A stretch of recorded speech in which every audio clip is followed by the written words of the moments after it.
Roots of the Science podcast with your girl, Anne with an E. Hi everyone, and welcome to another episode of the Roots of the Science podcast with your girl, Anne with an E. Today my guest is Jacqueline Antwi-Danso. She's a third-year PhD candidate in astronomy. In this episode, she tells us about her exciting research where she studies the properties of galaxies as a function of time, which can then teach us about the history of our universe. Sounds fascinating, right? Well, she also tells us about the career opportunities available in astronomy and her cures for stress to take care of her mental health. Lastly, she also tells us why she's such a fangirl of Marvel movies. And there's still so much more. Do stay tuned.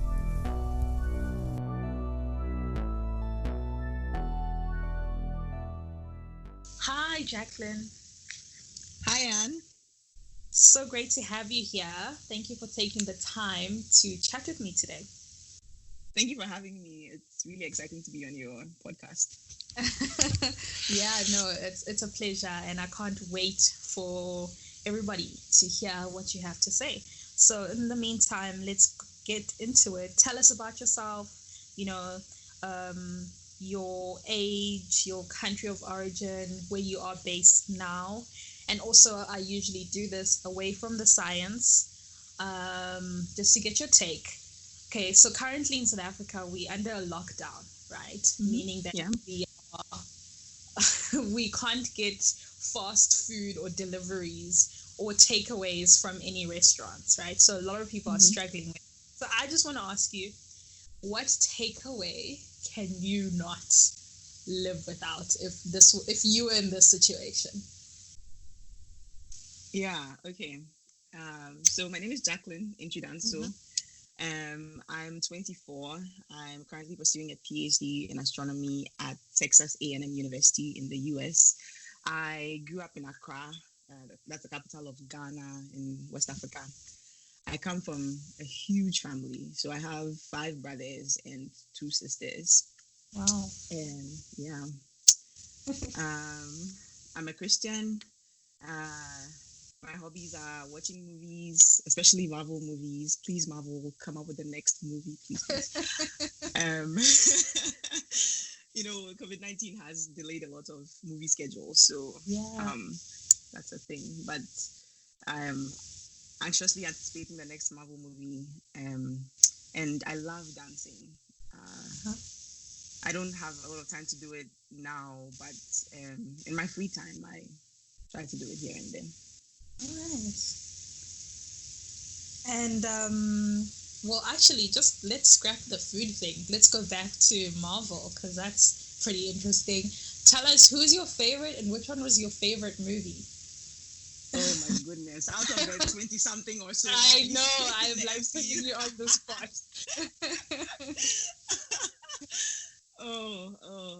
Which one was my favorite?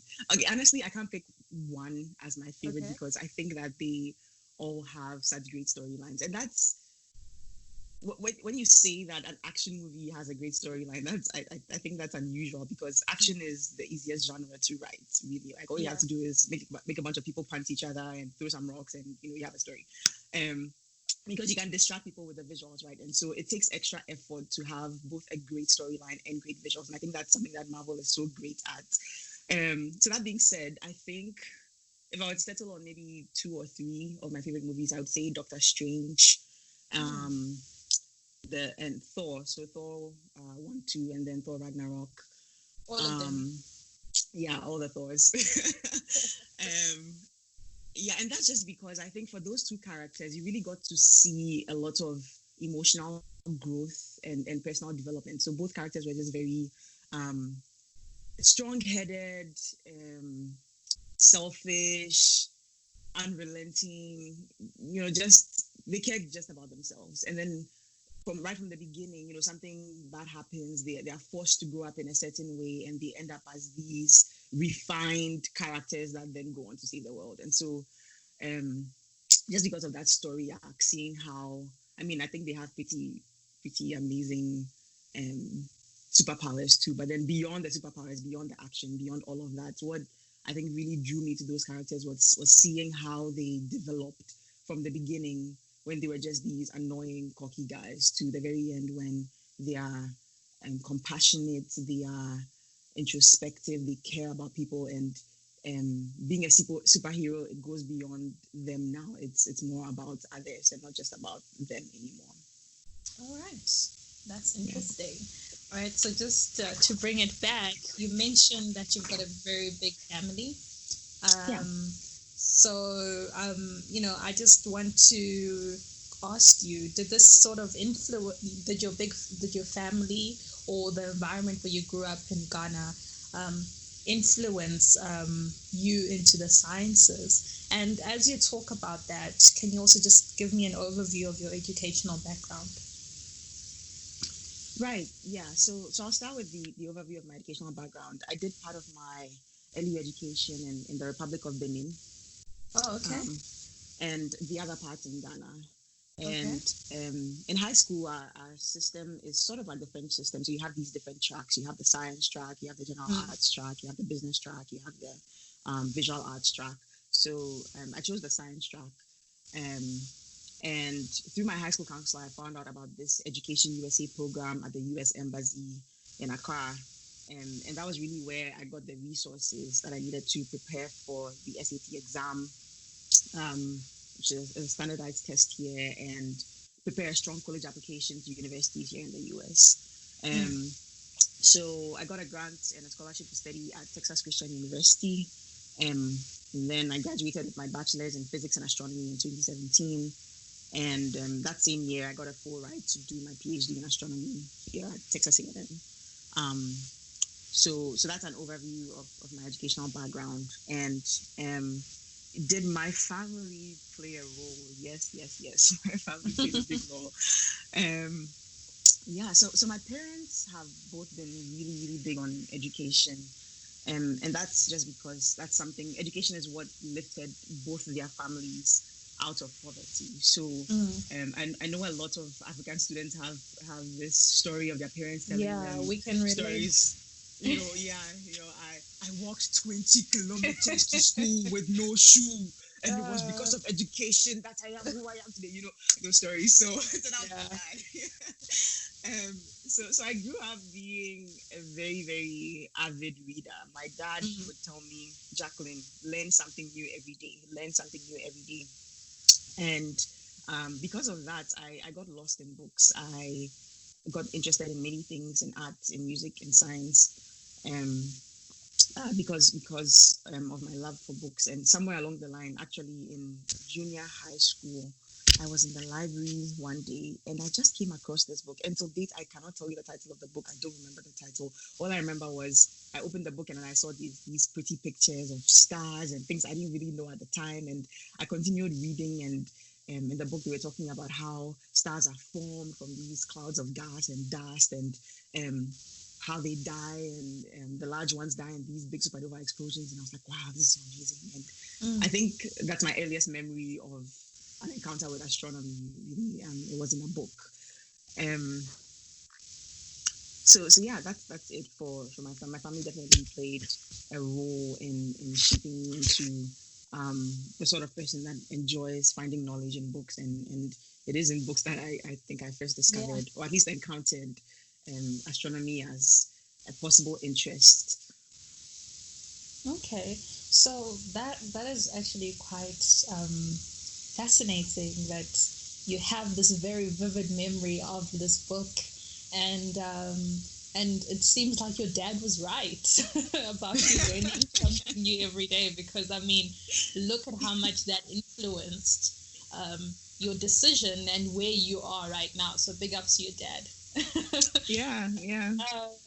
But anyway, so the field of, the study of astronomy, like you said, stars and whatnot, it's quite interesting, especially to a lay person like myself who doesn't know a lot about it other than what we see in movies and TV shows, etc. So can you just tell us about your research, because I read up about it, but I want you to explain it because it sounds really fascinating, and also just how you came up to that topic and why it's actually so important to study what you are currently studying. Okay, that's a loaded question. So I'm going to. Sorry. Yeah, there's so many aspects to it. So I'll start from um yeah, what led me here, what led me to choosing to study this. I never was really I never was the student that knew exactly what I was going to do. You know, some students are like, yeah, I'm going to be a doctor, and then they know it from age 5, and they work on that from age 5 till whenever they enter medical school, and they become a doctor and they finish. I wasn't that student. I think I was that person. If you ask me today, oh, I want to be a singer. If you ask me the next day, oh, I want to be a. I remember telling someone at one point I wanted to be a paleontologist, not because I even knew what that meant, but just because I was so sick and tired of people asking me, what do you want to be when you grow up? And I felt like paleontologist was a big enough word that it would scare people away anywhere. Actually, um, yeah, I think one thing I've been really blessed to have is great teachers who are very good at making the subject matter interesting, explaining things in very clear terms, giving the subject matter a sense of awe.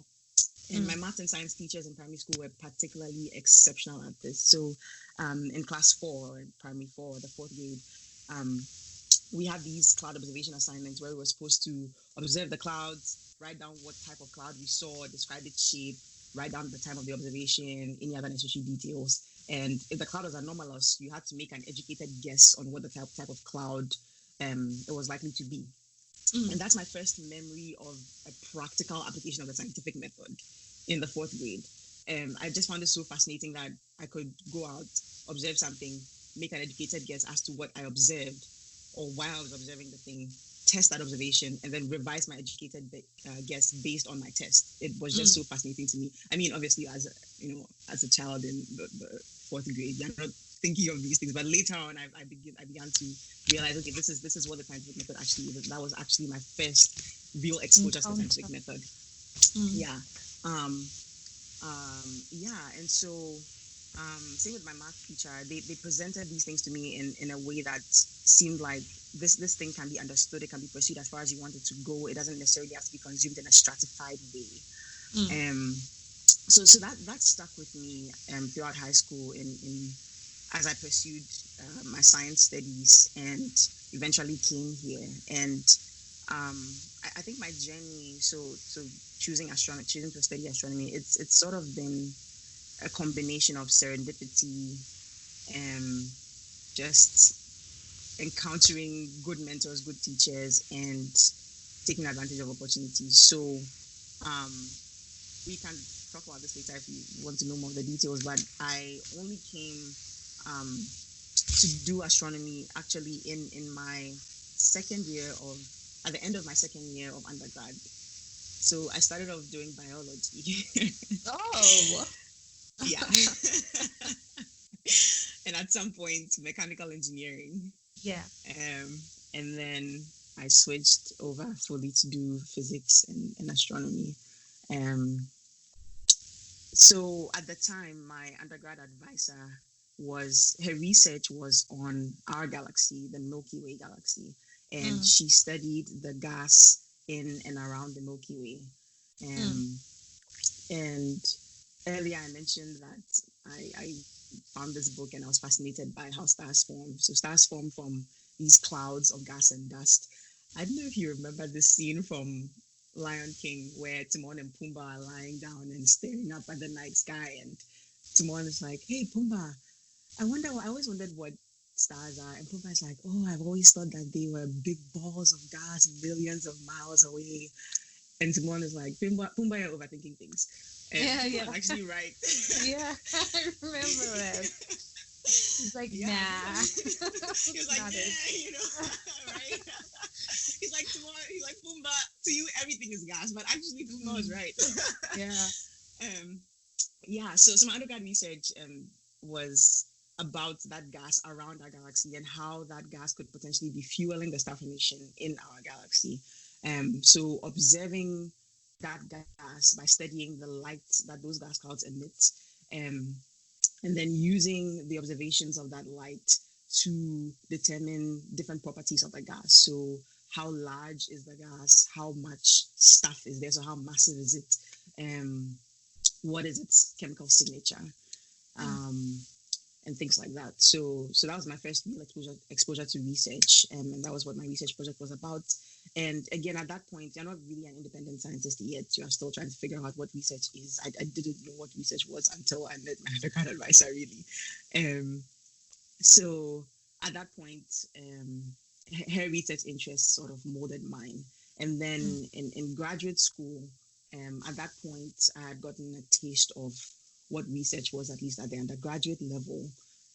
So then I decided, okay, this topic is interesting to me. So I chose an advisor that also studied galaxies, but not just the Milky Way, not just our galaxy, but then expanded that to all the other galaxies out there. And there are billions of them. So Wow. like there are so many of them. So yeah, it sort of evolved from studying the Milky Way to studying how galaxies evolve on a larger scale. And the idea behind this is if we observe the properties of galaxies as a function of time, we can learn what they tell us about the history of the universe. So the analogy I like to use is if you want to know the history of your family, you go to the oldest people in your family, right? You go to your grandma, you go to your grandpa, you ask them to tell you, your family history. Hey, what did you do in this year, and what did this person do, and how did this person come together to do this? And the same idea applies here. You go to the oldest things in the universe to try to learn about the history of the universe. And so, yeah. That's fascinating. Yeah. So to do this, we can take advantage of a certain property of light. The further back you look in distance, the further back you look in time.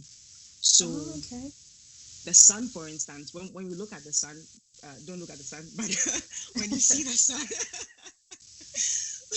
when you see the light from the sun, or when you see sunlight, you're not observing the sun as it is now. You're actually observing it as it was 8 minutes ago, because it takes light from the sun 8 minutes to reach the earth.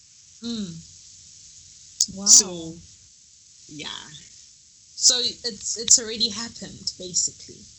What you're seeing has actually already happened. Exactly. That is so fascinating. I'm intrigued. And okay, just to go back with what you said, that you go back and look at past other galaxies, to learn the history. So what sort of I don't know if this might be a very off the bat question, but in terms of something interesting, what have we learned from the past by doing that can kind of, help us for the future in our own Milky Way galaxy? I don't know if you can answer that. Yeah, that's a good question. So because we can take advantage of this property of light, we can study the most distant galaxies. The most distant galaxies are a way to probe or investigate the earlier stages of the formation of the universe. So if you want to know what the universe was like when it was really, really young, really early in the formation of the universe, those distant galaxies are the way to do it. So the specific type of galaxies I'm interested in were formed when the universe was just 800 million years old. And just for reference, the universe is 13.8 billion years old right now. What? So yes, that's very old. So we're talking about things that were formed when the universe was just 6% of its age. And what we want to know is, so getting back to your question, what we want to know is what were the physical conditions in the universe at the time? What were the environments of these galaxies like? How much time did it take for them to form? What are their properties? What do their progenitors look like? What do their descendants look like? What do they tell us about how structure formed in the universe? Because the universe is actually it's an interesting place, right? You have smaller things that come together to make bigger things. And so going back in time, the way I described, allows you to create a movie almost. So you're observing galaxies at different snapshots in time, and you're using them to observe how structure has formed over time in the universe. Wow, that is so cool. That is really cool. Like that is really, really cool. I love that. And while we're on it, I'm sure you learn a lot of things, and as much as it sounds really cool, but there's a lot of us who don't know a lot about your field of astronomy, and I'm sure there's so many questions and misconceptions that people always think about your field. They always ask you. that is obviously clearly wrong, so I just want to ask you, what are some weird, wild theories that you've heard that you'd love to just bust right now, like, actually this is not true and this is actually true? Yeah, oh my goodness. You want to get me going on a rant, but I'm going to control myself. So this is actually not a bad one. This is just an interesting one that I hear from time to time. So I think people often assume that astronomers and I think I thought this, prior to getting into the field. Astronomers are, in their backyards with their little telescope and they're staring at planets or staring at the sky. Or at least that's the picture that people usually have. Yeah. And it used to be like that for a long, long time. But actually, what I do on a daily basis, I spend most of my working time just coding. Coding? Yeah. Oh, okay. Yeah. Okay. And the telescopes I use are not, they don't fit in my backyard. They are 8-meter class telescopes. Oh, wow. And that's just a product of, this is a function of how the field has evolved over time. And the more difficult the questions you're asking are, the more complex your technology sometimes has to be to answer those questions. Exactly. So just for reference, for instance, so the objects the kinds of galaxies that I was talking about, if you can picture in your mind right now, the night sky. So think of a night when maybe you didn't even see any stars, it was just dark. Just think of the sky, right? Yeah. The galaxies that I study are 10,000 times fainter than that, like that blank sky that you have in your mind right now.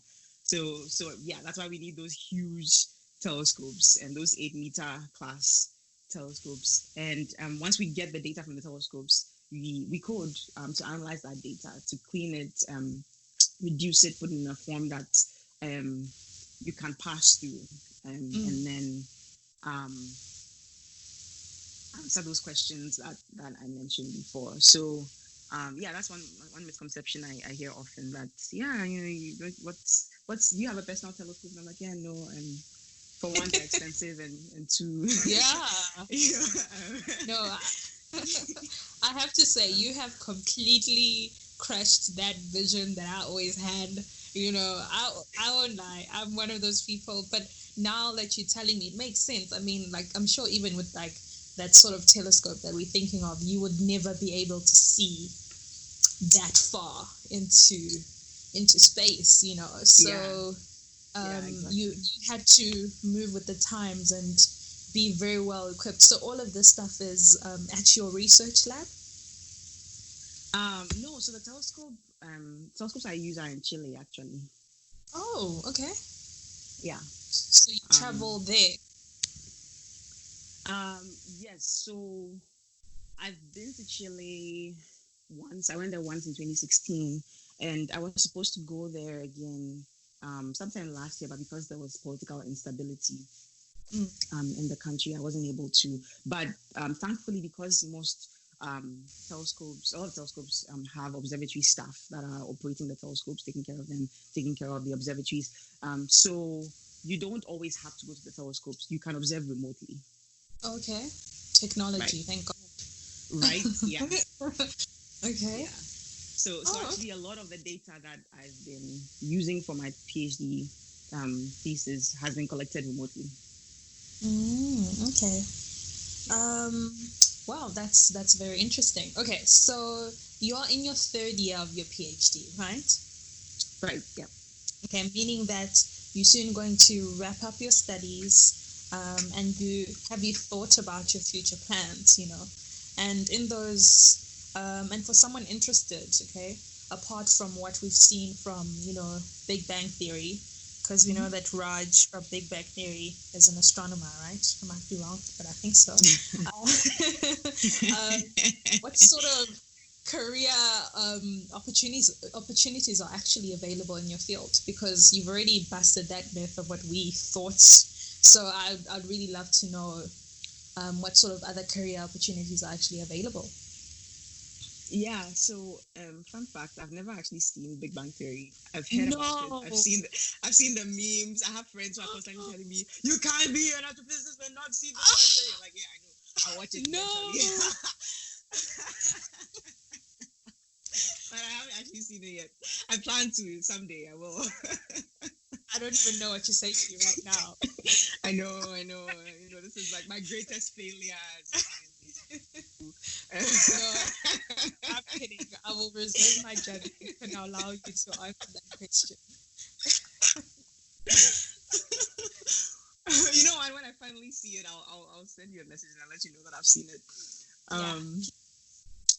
So my plans personally after the PhD, I'm really interested in pursuing a career that's centered on research, whether that's at a university as a faculty member or at a research institution, or at a government facility like NASA, wherever that takes me. I'm not sure yet, but I do know that I want to pursue research as a career. So what that looks like for me in the immediate future is after my PhD, I want to pursue a postdoc. So go on to a postdoctoral position.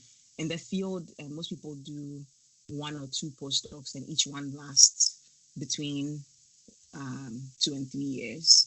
Okay. So that's what the immediate future looks like. And then after the postdoc, I plan to move to a more permanent position. So wink, wink, NASA, please hire me. All right, girl. All right. So that's the immediate plan. And what other career opportunities are there? So the nice thing about being in astronomy is that you get exposed to so many different skill sets. So I mentioned that all of us spend all of our time just coding. So you learn a number of computer languages, programming languages. You have to learn a number good communication skills, good writing skills, and so a lot of people end up going into data science, for instance. Yes. And working for a company as a data scientist. And some people go into finance. So there are some people at places like banks and other financial institutions that have a background in astronomy, for instance. Some people go into science communication. People become news pundits, journalists at the New York Times, CNN, etc. Provide expert opinions on public issues, science policy, also the technical communication, managerial skills acquired during the PhD can be applied to other professions, broadly speaking. So Angela Merkel, for instance, the Chancellor of Germany, she has a PhD in quantum chemistry. So just getting a PhD generally gives you, I think, certain transferable skills that can be applied to a wide range of jobs. So those are some of the things that you can do with a degree in astronomy. Yeah, I love that. So it's a very wide net. That's very good to know. And again, like you said, that you are in your postgrad studies, and anyone who's gone through postgrad, it can be overwhelming. So congratulations for coming near the end of your PhD. But what is your own personal cure of stress to take care of your mental health, because that can suffer a lot during this academic journey? Excuse me. So right. And it's a PhD can be so mentally taxing, and for me it's unlike anything I've ever done before. So having a strong support system has been very important to me and helpful for me, and that support system includes my family, my friends here, even something as simple as coming back home after a long day of classes and then going to my Ghanaian friend who's made some food from home. You just sit down and you eat each other. Even something like that can be very meaningful and helpful in alleviating stress. So that's number one, yes, my support system. Number two, um, my faith. So staying grounded to something that gives me a sense of purpose, gives me peace and a sense of fulfillment is really, really important for me and helping me to just stay grounded. Because like you said, it's honestly being in this PhD has felt like, you're simultaneously floating but then drowning at the same time. It can be very Yeah, I get that. Oh boy. yeah. It can really take a toll on you. So staying grounded for me and my faith has been really important to just helping me stay focused and sane. Um, Cinema, like I've mentioned, I love movies. I love Marvel. Um, and just taking the time to do those hobbies because so what we had a seminar speaker come to the university a semester ago, and one of the things that she mentioned was we often don't think of our hobbies as work because we like to compartmentalize our life into okay, I'm doing work for 8 hours and then I'm doing this other thing and I'm doing this other thing. But then if we schedule the things that we love to do, we begin to see them as work as well because they are just as important to maintaining us, to maintaining our well-being, to maintaining a good state of mind. And so just making sure that I find time to do the things that I enjoy, my hobbies, and not just finding the time, actually making the time to do those things, has also proven to be very good. Yeah, no, that's true. I'm glad that you have those things because it's hard, but like you said, the end result, is going to be worth it once you get that that doctorate, which is so close for you. And speaking of achievements, what are some of your past achievements, past or presents, that you were like, you know what? I did this, and even what do you call it? Even then, like you actually were so proud of yourself. Past or present that you just love to elaborate on.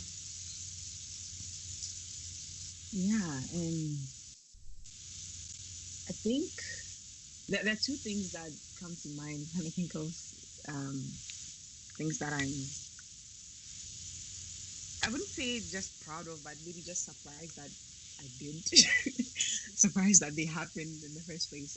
So in my undergrad, I joined this organization called TEDx TCU. So the undergrad institution was TCU, and if you've heard of the nonprofit called TED, I don't know if you have. Yes. Right. So the organization was, I guess you can think of it as like a TEDx branch where we put on TEDx talk. Right. Yeah. Sure. So we organized those events where people could come. So students and faculty and staff would come and then they would give their talks. And for the first 2 years, I was just the director of marketing, helping with logistics related to marketing. And then in 2015, so I was 19 at the time. Wow. 2015. Yeah, I moved on to the position of curator, and so I secured the license from the TED, and to organize the event. And it was it was a lot of work. I can't even begin to tell you. From the process of starting out the speakers, then helping them with their talk, so they would apply, and then you would take them through a number of weeks of training and practice, all in preparation for this big day when they would give their talk to the rest of the university. And it was a lot of work, but so rewarding because the motto was ideas worth spreading, right? So no matter what your background, no matter what your idea is, there was a platform for you to share with the school and eventually the rest of the world. And so for me, it was just such a rewarding opportunity to be able to organize something that gave people a platform. We had topics from the most mundane things to the most serious things. So people talked about human trafficking, people talked about interracial relationships, people talked about the importance of empathy, people talked about the difference between happiness and enjoyment, the academic cycle of paper, instant gratification, academic regurgitation. We had all these different topics from people of different backgrounds. And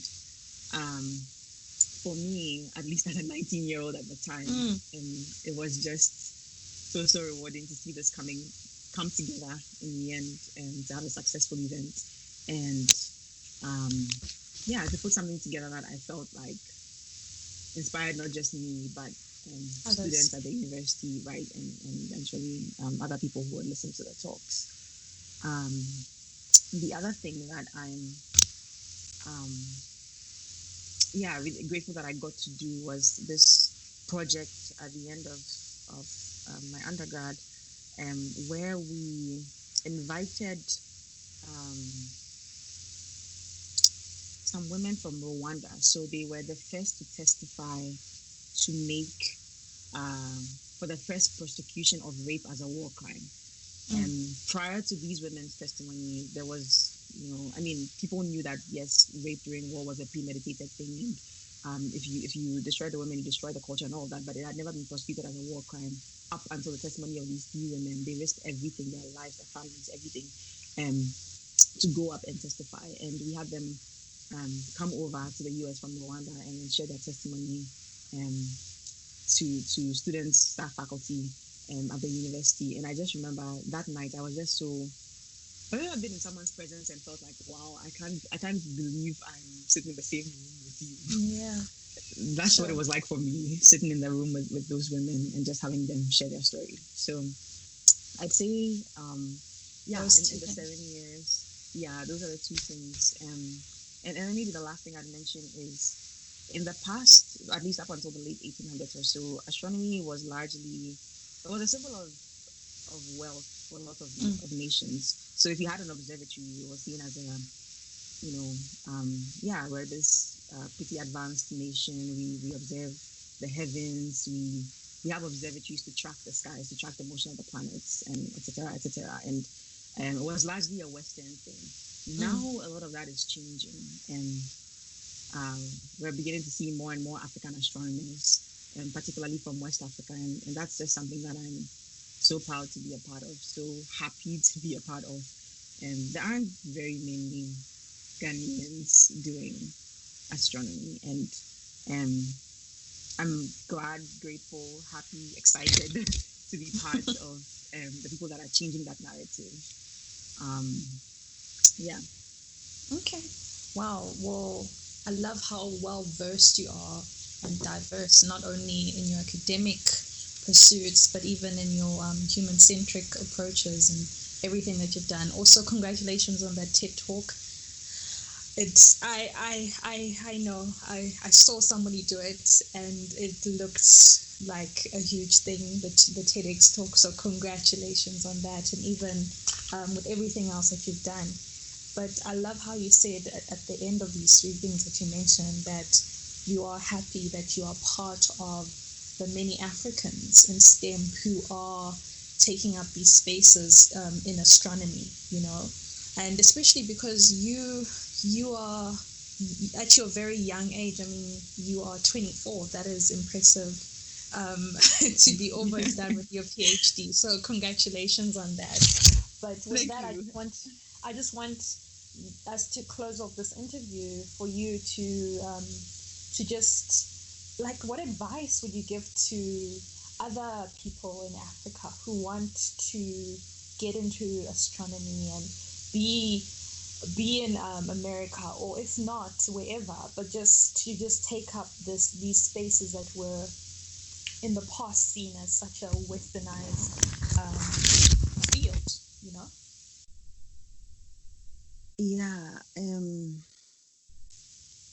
I think the first thing I'd say is to realize that it's possible, particularly for a young African who's wanting to get into astronomy. And that's something that I have to tell myself even now, and every single day I have to encourage myself. It's possible. I'm doing it. This is happening. It's possible. And it can be hard to convince yourself of that because, again, there just aren't that many of us out there. I remember I went for this outreach event and I was speaking to a number of students from high schools all over Ghana, and one of the students, high schools and some primary schools, and one of the young girls. I think she was just about 7 or so. She was very young, and she said, she asked me, "How come you are doing astronomy? As a young lady, and I'm just so surprised that you are doing this." And I was just so shocked that a 7-year-old was making this point. She said something along the lines of, most of the scientists I see are just men. So, like, how come you are doing this thing? So yeah, I think the first thing I want to emphasize and say is that it's possible. And that being said, what avenues do we have? So, again, for me, a lot of what has contributed to my journey, my success, me being here in the first place is a number of things. So serendipity, having good mentors and teachers, and taking advantage of opportunities. Some things you can't control, like serendipity, but then other things you can't control. So in terms of taking advantage of opportunities, I mentioned the Education USA program that we had at the American Embassy in Accra. So if you're interested in studying in the US or in any other country, for instance, it would be good to get in touch with programs at the embassy. Often they would have some of these educational programs at their embassies, and through that you might be exposed to resources that will help you get a better idea of what the educational landscape is like, what resources you need to prepare for in your application, how to make a strong application. There are also resources in the form of people. So over the past couple of years, there have been all these different focus groups, graduate student groups springing up on Facebook and other social media platforms for virtually any field of study, whether you are in the humanities or in the sciences. And a lot of them are quite easy to join. If you just send a request, the administrator approves you, you tell them why you want to be in the group, and right then and there, you are exposed to all these different people who can provide you with guidance on how to prepare your applications and what sorts of career options are available to you in that specific field, whether or not you should pursue the PhD, because believe it or not, you don't need a PhD to do for every field, really. So it depends on what you want to do, and those resources are available to you online, and in those focus groups that I mentioned. So so for anybody who wants to study any STEM field, really, either in their home country or outside, I'd say finding out what resources are available to you and then maximizing them, taking advantage of those resources, finding out the information you need to get to where you want to get to, analyzing all your career choices based on the information that you get, and then evaluating whether that is the best decision for you. And that, I would say, is the starting point. Oh, fantastic. You are absolutely right. You really have to utilize these resources. And I think with social media, it's actually made it so much easier for you to connect with people, the likes of you or somebody else, to actually ask them for advice. And I think the thing that I've learned personally is that people are actually willing to help you if you ask. So even if you just pop somebody an inbox, if you can, and just say, "Hi, I'd like to know A, B, C, and D." The worst thing that they could say is, "No, I can't help you right now," or they might direct you to somebody else. But most likely, they will actually help you. So I think you are absolutely right. People are such an excellent resource that we need to use. And I loved that story of what you said of the 7-year-old. That was quite interesting. And I'm glad that there are people like you who are changing this narrative, that actually you can be female and you can be young and you can be African. So thank you so much for sharing your story. It was fascinating. I learned so much, and I'm sure the people who are listening also learned so much. Yeah, thank you so much, Anne. I've enjoyed being on your podcast. You're a great host, and thank you. I'm really honored to be here. Yeah, I mean it. Okay. All right. Well, for everybody out there, thank you for listening to another episode of the Roots of the Science podcast with your girl Anne with an E. Until next time, bye. Bye.